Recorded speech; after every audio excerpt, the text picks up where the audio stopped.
এটা কি হচ্ছে? তাহলে কি তৃতীয় বিশ্বযুদ্ধ নিকটেই?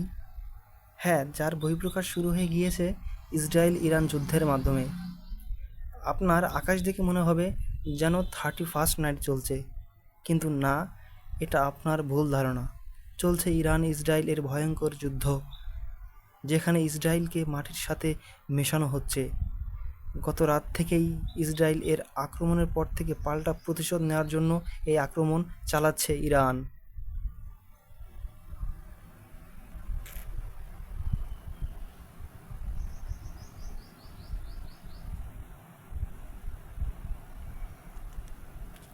শেষমেশ ইসরায়েল মাটির নিচে বাংকারের মধ্যে অবস্থান নিতে বাধ্য হচ্ছে। প্রতিশোধ হোক আরও জোরালো ও কঠোর।